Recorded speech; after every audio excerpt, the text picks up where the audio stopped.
All right, let's get right into it. We're diving into one of the most famous sibling rivalries in history, Jacob and Esau.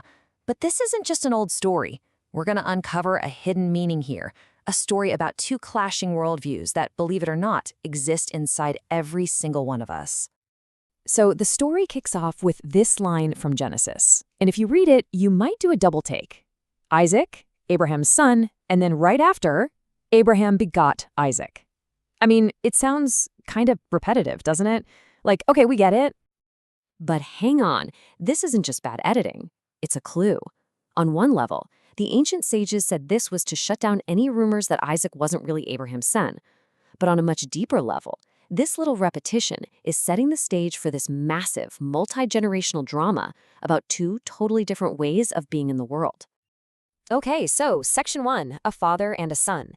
Now, to really understand what's going on between Jacob and Esau, we actually have to back up a generation. We need to look at the huge difference between their dad, Isaac, and their grandfather, Abraham. Think of Abraham as this spiritual revolutionary, a total disruptor.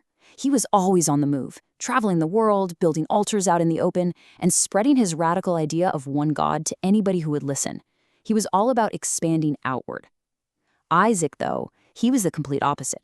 He was the sustainer. His revolution was quiet. He stayed put. And instead of building new things, he dug wells, literally deepening his roots and making his father's legacy permanent. And here's the key insight. Digging a well can be just as revolutionary as building an altar. It's just a different kind of revolution. One is about sparking a global change. The other is about creating something that lasts. You know, Abraham changed the world, but it was Isaac who made sure that change would actually stick around. They're two opposing but totally necessary forces.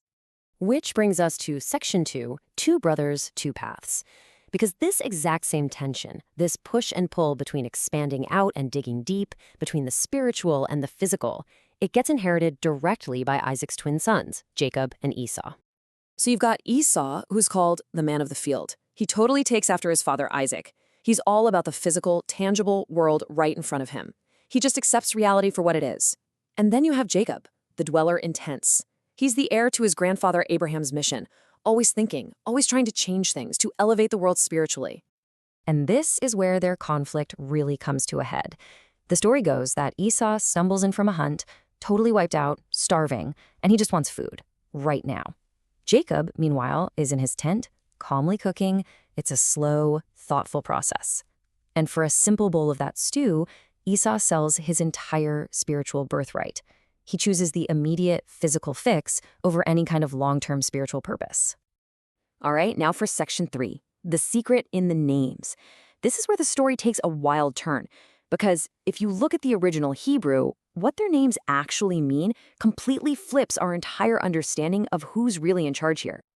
You know, we think of Esau as this big, powerful hunter, the master of the physical world. But his name, Esau, actually comes from the word aswi, which means made or completed. It implies he's passive. He's an object that is acted upon, something that's being held. Jacob's name, on the other hand, it comes from the word for heel, because he was famously born holding on to Esau's heel. So his name literally means the one who holds. He's the active one. He's the one guiding, navigating, taking control. So what in the world does this mean? It changes everything. This isn't a story about a weak brother tricking a strong one. It's revealing this hidden power dynamic all along.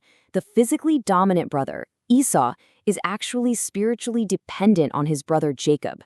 Jacob is the one leading. And this isn't some New Age interpretation. The 19th century rabbi Elihu ben Amozig pointed this out, saying this dynamic is the secret sauce of the whole conflict. Think about it. Esau's legendary hatred for Jacob isn't just because he lost a blessing. It's because of this deep, frustrating dependency. He can't stand that he needs the very brother he looks down on. So let's move to Section 4, Connecting Spirit and Matter. All of this builds up to this incredible climax in the story of the blessing, where Jacob, with his mother's help, has to literally become Esau to move their family's destiny forward and finally unite these two warring forces. So Jacob puts on Esau's clothes, but this is so much more than a disguise. He is taking the physical world, represented by Esau's clothes, the smell of the field, and he's pouring his own spiritual purpose into it. and the result is mind-blowing.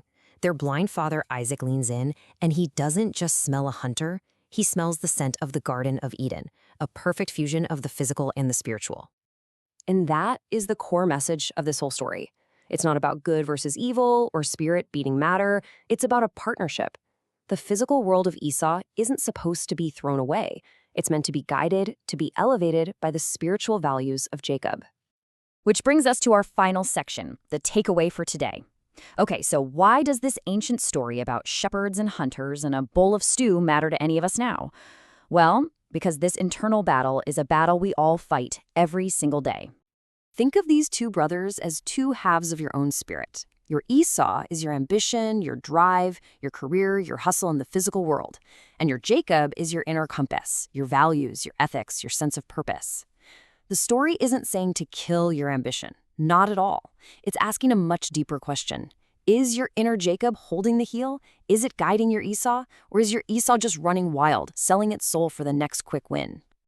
And really, that's the question this whole story leaves us with. When you really look at your own life, your job, your relationships, the choices you make every day, what's truly in the driver's seat? Your ambitions or your values? The answer to that question pretty much defines the kind of life you're building. Thanks for digging into this with us.